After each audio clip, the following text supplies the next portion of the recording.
Hello વિદ્યાર્થી મિત્રો, આપ સૌનું આપણી યુટ્યુબ ચેનલ પર હાર્દિક સ્વાગત છે.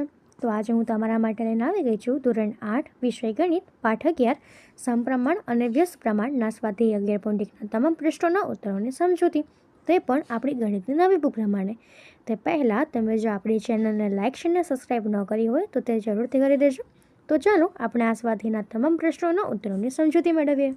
તો અહીં આપણા સ્વાધ્યાયનો પહેલો પ્રશ્ન છે કે એક રેલવે સ્ટેશન પર કાર પાર્કિંગનો દર નીચે પ્રમાણે છે કે 4 કલાકના 60 રૂપિયા, 8 કલાકના 100 રૂપિયા, 12 કલાકના 140 રૂપિયા અને 24 કલાકના 180 રૂપિયા. તો ઉપરોક્ત પાર્કિંગના દરને તેમના અનુરૂપ સમય સાથે સમપ્રમાણમાં છે કે નહીં તે ચકાસો. તો સૌપ્રથમ આપણે C1 ચકાસીએ કે પહેલો કોસ્ટ ચકારીએ તો તે થશે 60/4, તો તે થશે 15.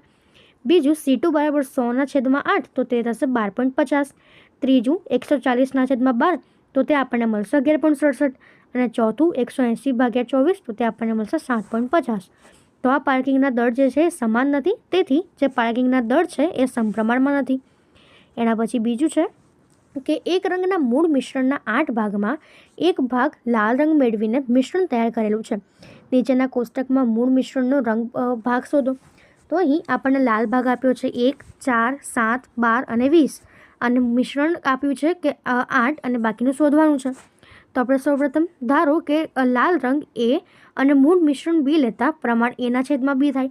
તો માટે A1 1 તેમજ B1 8 થશે. તેથી A1/B1 બરાબર 1/8, જે કોન્સ્ટન્ટ છે કે જે અચળ રહેશે. જ્યારે A2 આપણને આપ્યો છે 4 અને B2 આપણે શોધવાનું છે. તો માટે K બરાબર A1/A2/B2, કારણ કે B2 બરાબર A2/K એટલે કે 4/1/8. તો માટે તે થશે 4 ગુણ્યા 8/1, તો તે આપણને મળશે 8 ચોક 32. એવી જ રીતે જો આપણે B3 શોધીએ તો તે આપણને મળશે કે A3 7 છે, તો B3 શોધવાનો છે. એટલે K બરાબર A3/B3, તો B3 બરાબર A3/K એટલે 7/1/8, તો તે થશે 7 ગુણ્યા 8, તો તે આપણને મળશે 56. એવી જ રીતે A4 જે છે તે આપણને 12 આપ્યો છે, તો B4 શોધવાનો છે. એટલે K બરાબર A4/B4 એટલે B4 બરાબર A4/K, તો તે થશે 12/1/8, તો 12 ગુણ્યા 8 એટલે 96. એવી જ રીતે જો A5 20 આપ્યો છે અને B5 શોધવાનો છે, તો K બરાબર A5/B5 એટલે B5 બરાબર A5/K એટલે 20/1/8, તો થશે 20 ગુણ્યા 8 બરાબર 160. એના પછીનો પ્રશ્ન 3 છે કે પ્રશ્ન 2માં જો લાલ રંગના પદાર્થના એક ભાગ માટે 75 મિલી મૂળ મિશ્રણ જોઈએ તો 1800 મિલી મૂળ મિશ્રણમાં કેટલા ભાગનો લાલ રંગ પદાર્થ જોઈએ.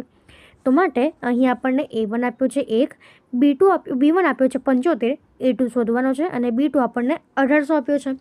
તો માટે તે થશે 75 ગુણ્યા X બરાબર 1 ગુણ્યા 1800. તો માટે તે થશે X બરાબર 1 ગુણ્યા 1800 ભાગ્યા 75, તો તે આપણને મળશે X બરાબર 24. તો માટે જો 1800 મિલી મૂળ મિશ્રણમાં 24 ભાગનો લાલ રંગ પદાર્થ જોઈએ. એના પછીનો ચોથો પ્રશ્ન છે કે ઠંડા પીણા બનાવતી એક ફેક્ટરીમાં એક યંત્ર 6 કલાકમાં 840 બોટલ ભરે છે. તો આ યંત્ર 5 કલાકમાં કેટલી બોટલ ભરશે. તો સમપ્રમાણ માટે આપણો A1 થશે 6, B1 840, A2 જે છે 5 અને B2 શોધવાનો છે. તો માટે તે થશે 6 A1/A2 એટલે A1/B1 એટલે 6/840 બરાબર A2/B2 એટલે 5/X. તો તે થશે ચોકડી ગુણાકાર 6 ગુણ્યા X બરાબર 5 ગુણ્યા 840. તો X બરાબર 5 ગુણ્યા 840 ભાગ્યા 6, તો તે આપણને મળશે 700. એટલે યંત્ર 5 કલાકમાં 700 બોટલ ભરશે. એના પછીનો આપણો 5મો પ્રશ્ન છે કે એક જીવાણુના ચિત્રને 50,000 ગણું મોટું કરતાં તેની લંબાઈ 5 સેન્ટીમીટર થાય છે. તો આ જીવાણુની વાસ્તવિક લંબાઈ કેટલી હશે. હવે જો ચિત્રને 20,000 ગણું કરવામાં આવે તો તેની લંબાઈ શોધો. તો સૌપ્રથમ આપણે તેને 5 ગણું કરીએ છીએ એટલે 5/50,000 બરાબર 1/10 1 લાખ, તો તે થશે 1 - 4 સેમી. તો સમપ્રમાણ માટે 5/50,000 બરાબર X/20,000, તો X ગુણ્યા 50,000 બરાબર 5 ગુણ્યા 20,000 એટલે X બરાબર 5 ગુણ્યા 20,000 ભાગ્યા 50,000, તો તે આપણને મળશે 2 સેમી. એના પછી છઠ્ઠો પ્રશ્ન છે કે એક વાહનની પ્રતિકૃતિમાં જો કૂવા સ્તંભની ઊંચાઈ 9 સેન્ટીમીટર અને વાસ્તવિક વાહનમાં જો તેની ઊંચાઈ 12 મીટર હોય. હવે જો વાહનની લંબાઈ 28 મીટર હોય તો તેની પ્રતિકૃતિની લંબાઈ શોધો. તો અહીં સમપ્રમાણ માટે 12/9 બરાબર 28/X, A1/B1 બરાબર A2/B2. તો માટે x ગુણ્યા 12 બરાબર 28 ગુણ્યા 9, તો આપણને x મળશે 28 ગુણ્યા 9 ભાગ્યા 12, તો તે આપણને મળશે 21 સેમી. તો માટે વહાણની લંબાઈ 28 મીટર હોય તો તેની પ્રતિકૃતિની લંબાઈ 21 સેન્ટીમીટરની થાય. એના પછીનો 7મો પ્રશ્ન છે કે જો 2 કિલોગ્રામ ખાંડમાં રહેલા સ્ફટિકની સંખ્યા 9 ગુણ્યા 10⁶ હોય તો નીચે દર્શાવેલા જથ્થામાં કેટલા સ્ફટિક હશે? તો પહેલું આપ્યું છે 5 કિલોગ્રામ, તેમાં આપણો A1 જે થશે એ 2 થશે, B1 9 ગુણ્યા 10⁶, A2 5 અને B2 x.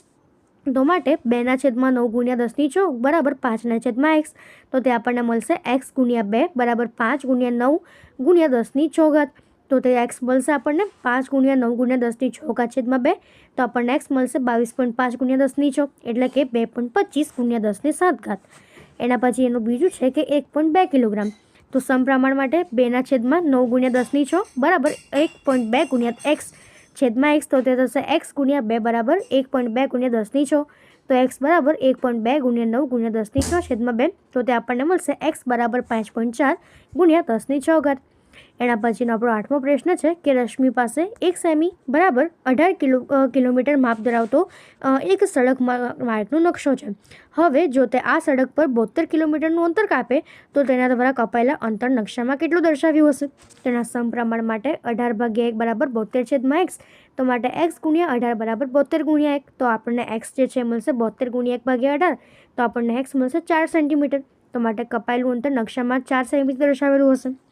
એના પછીનો આપણો 9મો પ્રશ્ન છે કે એક 5 મીટર અને 60 સેમી ઊંચા શિરોલંબ થાંભલાના પડછાયાની લંબાઈ 3 મીટર અને 20 સેમી છે. આ જ સમયે 10 મીટર અને 50 સેમી ઊંચા થાંભલા પરના પડછાયાની લંબાઈ શોધો અને 5 મીટર લંબાઈનો પડછાયો હોય તેવા થાંભલાની ઊંચાઈ શોધો. તો સૌપ્રથમ અહીં થાંભલાની ઊંચાઈ અને પડછાયાની ઊંચાઈ સમપ્રમાણમાં છે, તેમજ 1 મીટર બરાબર 100 સેમી છે.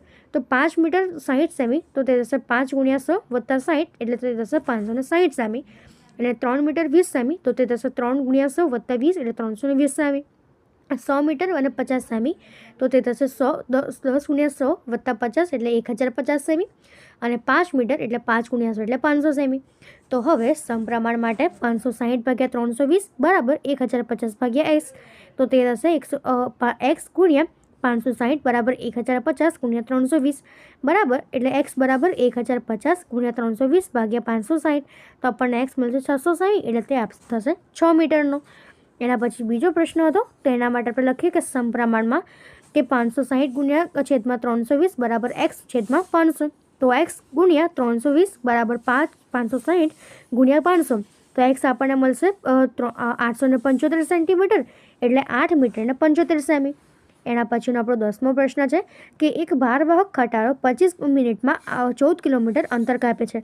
આ ઝડપે ગતિ કરે તો તે 5 કલાકમાં કેટલું અંતર કાપશે? તો સૌપ્રથમ આપણે લખીએ કે 1 કલાકમાં 60 મિનિટ, તો 5 કલાકમાં 5 ગુણ્યા 60 એટલે કે 300 મિનિટ.